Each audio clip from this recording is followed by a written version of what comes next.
These are the brutal emergency measures it would take to pull Venezuela back from total collapse right now. Venezuela, the world's most oil-rich nation, is currently also the world's biggest economic basket case. Coca-Cola has stopped Coke production because there is no sugar. International airlines including Aeromexico last month are halting flights to and from Caracas because currency controls make it nearly impossible to ship profits back home. Venezuelans are looting supermarkets to feed themselves. By late last year, 73% of the population lived in poverty, up from less than half a year earlier, according to a survey by several Venezuelan universities. Meanwhile, inflation is set to close the year at more than 700%, and GDP to tumble by 8%, according to the IMF. In the neat realm of economic theory, the solution is clear, say economists within and outside of Venezuela. Bring the market back into the economy. Get rid of price and exchange rate controls, as well as subsidies. Get international help. But that would essentially mean reverting 17 years of policies followed by President Nicolas Maduro and his predecessor, Hugo Chavez, to keep the ruling party in power. Worse still, the necessary rescue measures would brutally raise the cost of living, making life in Venezuela even bleaker than it is today. Which means two things: 1. Maduro is unlikely to do much to halt the spiral. And 2. If and when a true reformist ever takes over, he or she will have to resort to some extremely unpleasant medicine. Here's what the economists we consulted say it would take. First, let's understand how things got this bad. The root of Venezuela's distorted economy is its nearly 300 billion barrels PDF of oil reserves, or 18% of the world's total. When oil prices are high, there's profligate government spending. When prices take a nosedive, so does the Venezuelan economy. It's like a shopaholic author of the recent Crude Nation, How Oil Reaches Ruin Venezuela. You give them a credit card and they go crazy. At the end you have nothing. To Venezuelans, this boom and bust cycle is excruciatingly familiar. Today's economic crisis is largely a repeat of the one in 1986, the last time oil prices tanked, except now the damage is arguably worse because the country's oil dependence has increased. Back then oil made up around 80% of Venezuela's exports. Today it's closer to 95%, because Chavez's economic policies largely focused on distributing wealth, not creating it. From 2000 to 2015, the manufacturing sector contracted by 14% and agriculture and services such as restaurants and hotels by 9%, according to data compiled by researchers at Harvard University's Center for International Development. Even though the fallout of the previous oil crisis was what catapulted Chavez into politics, once in power he did exactly what his predecessors had, ramped up government spending and borrowed as oil prices climbed to record high levels. That was the source of Venezuela's economic original sin. When the tsunami of petrodollars started fueling inflation, Chavez tamed it by artificially curbing prices of basic goods. That kept citizens happy, but it was devastating for the local industry. At the fixed prices, Venezuelan producers could no longer make a profit, so many shut down. That didn't affect the government much as long as the oil windfall flowed in, because it could afford to bring in whatever Venezuelans needed from abroad. But now, with Venezuelan oil at around $40 a barrel and old debts coming due, the government has drastically cut imports, leading to the shortages and looting. Price controls have also spawned an expansive black market where goods fetch many times the official price. That costs the government precious resources to police. So the first step, say economists of all stripes, is to get rid of price controls. Prices, of course, will jump. Another factor is whether officials release controls gradually and in conjunction with other needed policy changes. Still, hikes Spanish to price-controlled products in may offer a glimpse of how bad it could be.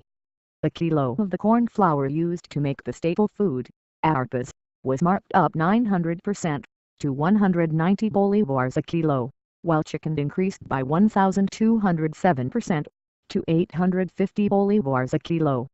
At the official fixed exchange rate, that would be some $38 per pound.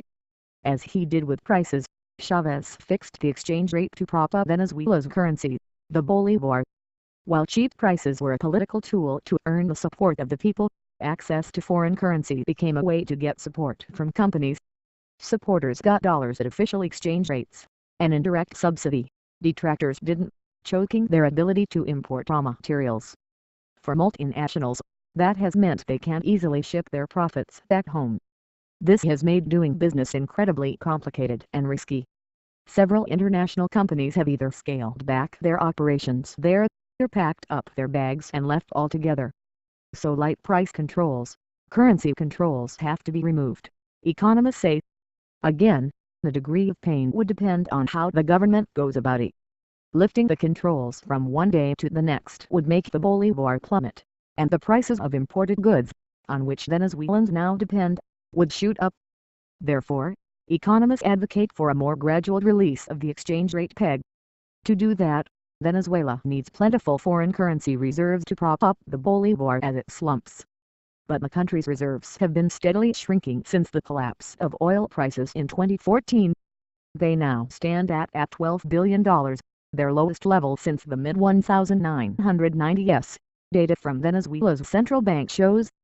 Another way to ease the effects of a weaker bolivar is to supplement the incomes of poor families to help them pay the higher prices. But that, again, would require cash Venezuela doesn't have. Venezuela could make things much easier on itself by coming up with a convincing plan to overhaul its economy, says Aldo Musacchio, a professor at Brandeis University's International Business School. That would encourage foreign investors to pour capital into the country, bolstering the bolivar.